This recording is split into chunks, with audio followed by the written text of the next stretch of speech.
again? Yep. We are Team Wester. And you are the most important thing to us. Team Wester. Podcast. It's all about the team. Welcome to another edition of the Team Wester podcast. I'm Brad Gelber, joined by my co-host, Reed Ferguson. And we actually have a very special guest, third guest of the Team Wester shoot, the one and only Dion Dawkins. Dion, how you doing, man? Yeah, what's up, you guys? Reed, Thanks for coming on, brother. Brad, Appreciate it. how's it going? Fantastic. How you doing? All is well, man. You know, another day in the life. Love it. Snowville. Know you guys have been busy. A lot of skits and stuff going on today. Yeah. We're obviously up here in the off season, our off season, doing OTAs and stuff with the team, workouts, practice, you name it. Mm-hmm. Can you kind of give us a little bit of an update on what you've been busy with this off season? Since we kind of got home in at the end of January. Practice. Lots of practice. The Buffalo Bills practice every day from 12 a.m. to 11:59 p.m. every single day. No, I've been doing a lot of things, bro. I've been all over the place, you know. I've been at the Indianapolis 500. I've been to WrestleMania. I've been to Aruba. I've been enjoying myself with also balancing workouts, you know, like ever since like these past couple of seasons, I've been learning how to manage traveling and working out. Like it's been working out very, very well. You know, I've been having some of the best seasons of my career with this schedule of traveling. And one of my biggest things that I just picked up on heavy was drifting. I'm a drifter, and I did not know that I was a drifter. And if you don't know what drifting is, it's like car drifting. Like if you go on your phone and Google Tokyo Drift, that's what I'm doing. I'm driving cars sideways, and it's a good time. It's a blast, bro. It's a riot. Love it. Yeah, that was actually one of the things we wanted to ask you about was Snow Motorsports. Yeah. So like recent thing that just came out, but I feel like it's probably been in the works. Yeah. So like what inspired that, or did it just kind of hit you out of nowhere type of thing? You know, my dog Tony introduced me to this dude named Eric. Eric owns the Drift Pit in Irvine, and I got in a car and I was a natural at it. You know, I am very weirdly good at a lot of things. And I was always a driver. Of course, everybody speeds sometimes, and you can boop, boop, boop. I'm a better driver than him. And then it's like, all right, well, I guess you put it to the actual course, and you're like, dag, I actually am a good driver. So it kind of started, and it's very, very new, but it's been growing fast. And I have a lot of fun.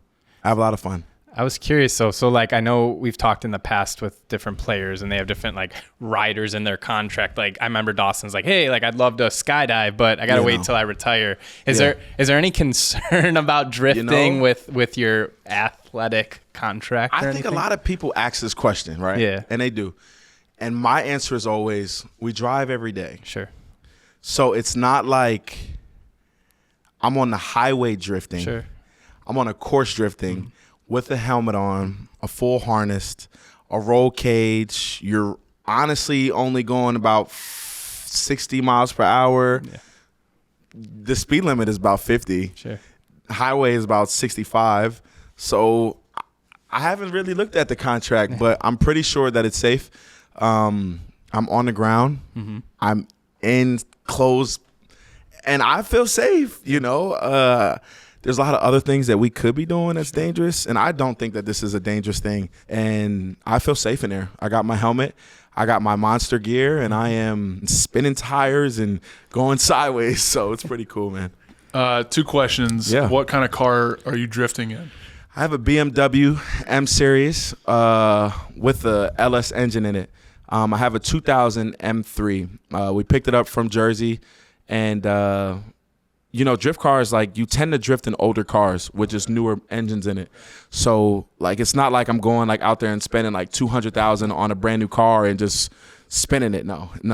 You're buying an old car, fixing it up a little bit. Fixing it up. Yep. You're putting a roll cage in it. It has a couple nicks in it, regular stuff. So, yeah, I have an M3, a 2000 M3, a BMW. And it's my first car. I'll probably get a couple more. It's a very unique sport because you can spend a lot on a car, or you don't have to. Like, you can get in there with buying a car for $1,000. seriously, and the car is gonna spin. You know, like it might not have as much power as the other cars, but when it comes to drifting, it's just going sideways, and you can do it. Is it? Are they manual or are you driving? Are they like to drift? Do you have to have a stick? No. Or is it automatic? You can do automatic. So you can do automatic. Stick is Preferred. ideal. That is preferred. You want to be in a stick because you can control the whole For car. sure. Okay. But I got a guy named Gucci that is on the res now that would argue, and he'll say that the automatic cars are where it's at. Like Really? I actually learned how to drift in both manual and automatic. Okay. He has a Charger and a Dodge Charger, and it was automatic, and that thing spins just like the G, and they're both good. But personally, me, the stick, the manual, that's where it's at. Pop that clutch, the wheels, and you're spinning. When did you learn to drive stick? Like when you were learning to drive, or did you learn it to drift? So you're asking, did I just learn how to Manual, learn manual recently, like when I picked the drifting up? Yeah. No, so it was one off season. I rented a couple of slingshots. I don't know if you know what the slingshots the three-wheel, are. Three wheels, and I didn't know that they were stick. And I had my brother, and when I rented them, I was like, holy smokes, they're stick. And I was like, I gotta learn. And my brother taught me, and I literally learned how to drive. I don't want to sound like I just know everything. But I literally learned how to drive stick in like a minute and a half, bro.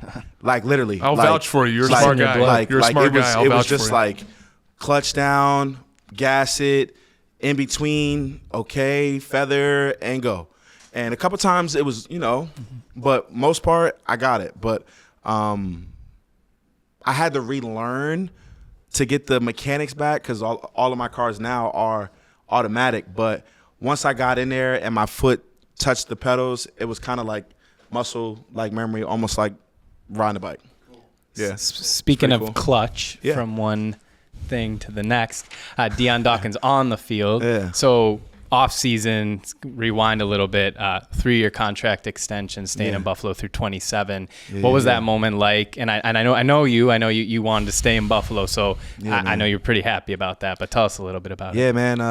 Buffalo, it's my home, man, and for the people that hear me, and like you've been seeing a lot of me because I've been here, right? And Buffalo is really in my home. Like I try to give people a bunch of different looks of how it looks like, and I try to give it to them like this. I done been in Buffalo for 8 years, right? When people say like, where are you from? I say Jersey because I'm from Jersey, but I'm really from Buffalo now. Like when you're in Jersey, like if you're going from the ages of 10 to 18, you're in Jersey. But then when your life really starts is like when you branch and you go to college and all that stuff. I've lived in one place for the longest in my control for 8 years, and that's Buffalo. So my life is molded really from Buffalo. I know this culture more than I know the other culture. I know the ins and outs of Jersey, but Buffalo is truly me, man. All of my kids are born here. Like I'm here more than any place else. So Buffalo is me, and the feeling of signing that contract, it's amazing because, I give literally my soul to this community. Like I give my heart, I give my emotions, I give my feelings to this community, and I do it on a daily basis, and it's real. And I do it just because of how they embrace me from the time that I stepped foot here. And from the first day that I stepped foot here, and my Facebook and my Instagram was welcome, welcome, welcome. When I tell you, I literally responded to every single person that messaged me because I was so thankful. I did. And I went to Temple, and I was not used to that. I wasn't used to going to an LSU, right? But where you're worshipped, right? And when I came here, I felt that immediately. And I had guys like Joe Kroom and Matt from Just Dishing that, just immediately were like, bro, whatever you need, I got you. And, I ain't never really have that like that and on an organic tip. So, signing that deal, it means the world to myself because, one, I will make sure I'm the starting left tackle when that stadium is built. I will take the first kick and kick slide and protect Josh. I will fight for that, and then I will whatever else comes after that, I will make sure that I have that in my history where I can get that tattooed. Like, look, this was me. Mm-hmm. My first kick in this stadium for protecting like 17 was Dion Dawkins, you know, and I'll be honored to say that when that time comes. For sure. Mm-hmm. Something else, you know, in the off season, I know is you're very passionate about. We've talked about it before. Talked about it last year. Cornhole is a big deal to you, right? So we've talked about like going pro, and you've played on ESPN. You've done all this really cool stuff. So any cornhole updates for us that you can hit us with here? Yeah, bro. So I'm co-CEO, bro. I'm co-CEO of the league and the Super Hole League and ACL, which is American Cornhole League, and It's elite, bro. Like this year, we have maybe 4 or 5 events. We had the first one was in New Orleans, and that one passed this offseason. I was there. I played in that one. Wound up losing to Daquan Jones in the championship, which I'm cool with. The second one just passed. It was in Vegas. We had the second show in Vegas. They're all on ESPN. The third one will be in Milwaukee, and then the fourth one, I believe, is in Ohio. And then when the season starts, you know, it teeters. Chill a little, yeah. More local, but for the big stage, it's off season for the ESPN shows. And when I mean it's the funnest thing ever, it's one of the funnest things that I've ever done. Another thing that I'm super thankful to be a part of, you know, Stacy and Marlon, like those guys really open up their arms to embracing me and allowed me to be a part of the business side too. Sure. So, you know, being, I guess, in the, I would call it the upstairs part of the building. Mm-hmm. Front office. The front office part, it's pretty cool because, like, bro, we're tossing bags. Sure. And we're talking about this thing being an Olympic sport. So it's crazy like that. Like the things that you get connected to and how like they can turn out and go. For sure. Tell us a little bit, a little bit about your work with Dion's Dreamers, and kind of give us an update on what you've been busy with them.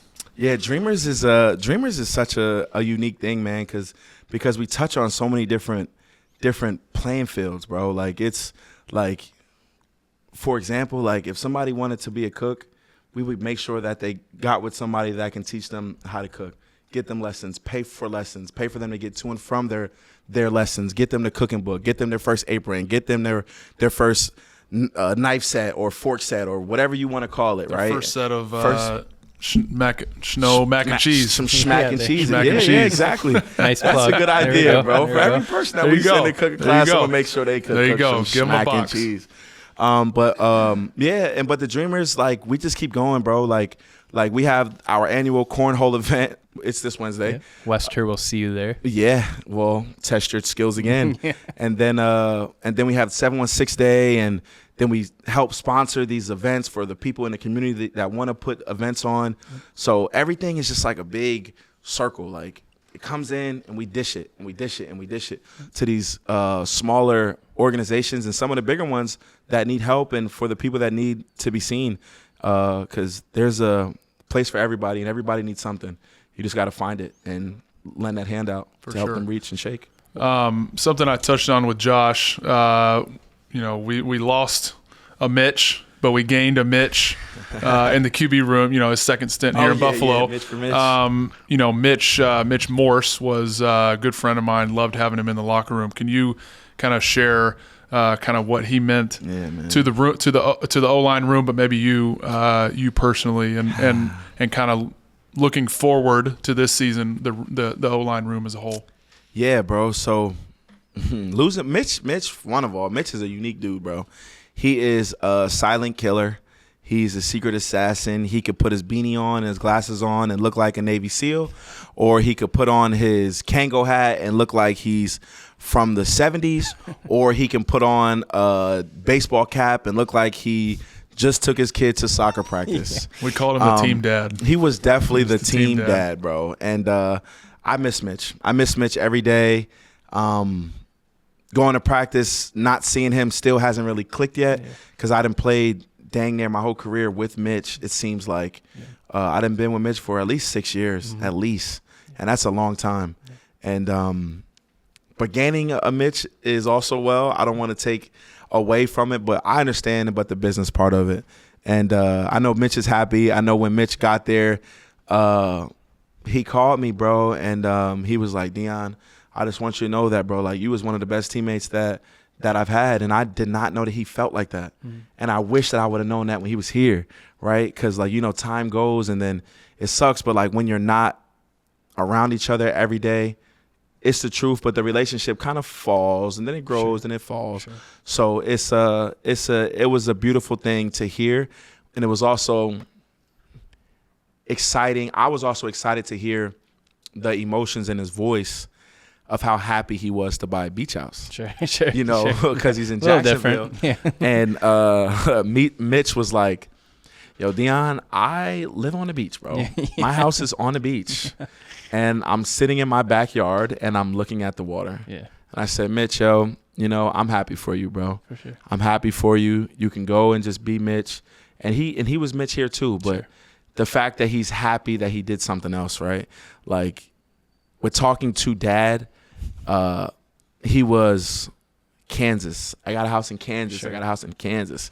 And then hearing him excited about this beach house, I was like, bro, holy smokes, bro. Like you're going somewhere where it's opening your horizon to a new way of life. So maybe the dad hat might be coming off a little bit just because of the environmental change. So, you know, I think truly, like, God does what God does. And, you know, Mitch is older, so he's on his ending tier of his career. So if Mitch, I truly think that it's a blessing that he did get the chance to go, because with him getting that opportunity to go, it's opening up his world for after football. And I'm speaking on that because he used to always speak about, obviously I just said it, but Kansas. And when you would hear him talk about it, like, you would think like, all right, Mitch is going to end up living in Kansas for the rest of his life. And now that he's in Jacksonville, now he sees, like, something different. There's more than Kansas. Yeah. You know, I smell salt in the water. Yeah. I smell salt in the air. So I'm happy for him, man. And I'm thankful to get Mitch Trubisky. Yeah. Like, Mitch was our teammate and before, and now he's back. And Mitch is a great dude. So we lost Mitch, but we gained Mitch as well. So, Mitch, we'll see you when we see you. And Mitch, week 3, I think. We're happy that you're here. Week 3, maybe. Yeah, I can't wait. I'm gonna talk so much smack. I'm gonna be like, Dad, you miss us? But yeah. But speaking of that too, obviously another guy, Gabe Davis, left there. But you know, we lost a couple different faces throughout this offseason on both the offensive, defensive side, bringing some new faces, especially in the wide receiver room. Guys like Keon Coleman, rookie, Curtis Samuel, MVS from Kansas City. So, what's your sense, kind of the new faces, maybe specifically in the wide receiver room, from what you've seen so far in practice? It's a whole new energy, new guys out there, but what's kind of the vibe been with them so far? Yeah, I think with the new guys, the vibe has been great. Yeah. And I think with the new guys, we have to talk about Chase as well. Sure. Like, you know, Chase has got here and he's made an impact immediately. Yep. And I appreciate the effort that he's given, and I appreciate the effort that he's giving to lead and to show these younger guys like Keon. Yep. And Kurt, like, they're here and they want to be here, it seems, and they're pushing for it. And it's a good sight to see guys going after it. And even like the younger guys, like Shavers and Shorter, like those two, like deer, like I call them deer because, like, they are just enormous, bro. Yeah. They are enormous. They run like DK Metcalf, and they're stars. Sure. Like, they are stars in the making. And I'm happy to be able to sit there and just watch them practice and sit back and just say, it's only a matter of time. Yeah. And, you know, like, we gotta, like, hit on Diggs, right? Sure. So with Diggs leaving, like, Diggs is our teammate. Diggs is our brother. Hate to see him go. Mm-hmm. I really do. I'm happy for Diggs. I'm happy that he's gonna still succeed everywhere that he goes, because he's one of the best. But I'm happy that we got these young guys have an opportunity to blossom. And you know, chips will move, chess pieces will shuffle, and, you know, next man is up. So I'm happy with what we have, and I think Brandon Beane and the management, they do what they do, man. They keep the guys here. They keep the right guys in the building. They doing what they do, and they've been doing it for a long time. And even though that we haven't won the Super Bowl yet, or we haven't, but bro, that guy is putting us all in position, and just gotta trust it. We'll be all right. Sure. Pulling on a little bit of experience of playing my brother twice a year. Yeah. We were with Poyer for a long time. 7 years here. He's become kind of like a brother to us. Tell me what it's like. It's going to be like when we play Miami. Seeing him in another jersey. I already told across playing a brother. I already told Poe, bro. You know how I am. You might as well get away from me, bro. Yeah. Go the other way. Because if you get in front of me, I'm telling you, I'm gonna make you understand, right? And all love, as a competitor, for sure, as a competitor, for and sure. I will love it. Like I would be so happy to compete against Poe because that's my bro, and I would want Poe to punch me in my chin, sure, because I respect him that much. But I want Poe to understand that we coming for that chin too, respectfully, right? And I live this life with so much passion that for somebody who also loves this game, he can understand that there's no hate behind that. It's all passion and all love. Yeah. And Poe know. Yeah. And we got a lot of plays where I'm pulling. Yeah. So Poe, you want to come down in that box? Because I done seen you. Tell him right there, Dion, I done seen you multiple times, bro. I done seen you multiple times come down in that box, tackle for loss, taking dudes. But you come on my side, Poe. I'm going to knock your head off, bro. And that's just Shnow. So I'll see you after the game. And, of course, I want that jersey. But the chin will get checked first. Something else, too, obviously, in the offseason now it was made official. Joe Brady went from the interim tag to the permanent offensive coordinator. We talked to Dawson, Josh, obviously, about that. What's your thoughts on that? It seems like everyone unanimously was excited. But what were your thoughts on Joe kind of getting that permanent offensive coordinator title? I mean, he deserves it. Yeah. He came in midway and got it done. Like, we can't ask for anything better. Like, he put us in position. He called the right plays. He's upgraded us with the biggest upgrade token that we could ever have, and that's confidence and play calling of what the coach knows he's calling is right. And I respect him. I don't think too much on that stuff because they got a job just like we do. He's in that position because he has a job, and if he was the coordinator, if he was still the quarterback coach, I would look at him the exact same with respect. You are one of my coaches. You are one of the uppers, and I respect you as I always did. And come on and call these calls and just do your job as well as we are going to be out there doing our job. And we love you to death, and we'll see you after the game with the win. For sure. So, obviously, when you first came in the league, we've both been in long enough to where our first couple years were 16-game seasons. 18, right? Huh? He knows where you're going. A couple years ago, add the 17 game. Yeah. There's been talk, obviously, of the 18th game with two preseason and an extra bye week. Let me hear your thoughts on 18-game season, 2 bye weeks. When do you think that this will happen? There's talk in the next couple years. Well, the CBA's up in 31, but you can renegotiate before then. When? Like what year? Any year. Oh, so as long as as long as the PA and the owners come to an agreement, they can renegotiate any. The owner's gonna get what they want, regardless. Reed. The players will too. Yeah, but the owner's gonna get what they want. The owner's going to get what they want. They want 18 games. They're going to get 18 games. If they want 19, I probably promise you, we can bet on it now. They're going to get 19. But, yeah, I think the truth, I think it's going to be cool for the business, because when we're playing ball, everybody's winning, everybody's making money. The business side of it, cool. I understand it fully. The sad thing about it is more games mean higher injury rate. Preseason, cool. No matter what, when you're in battle, you have that battle cap on. But when you're in season, that battle cap is on just a little bit tighter. And I think because it's a little tighter, we're going to see more injuries, which means that the duration of people's career is going to shorten. And it is what it is.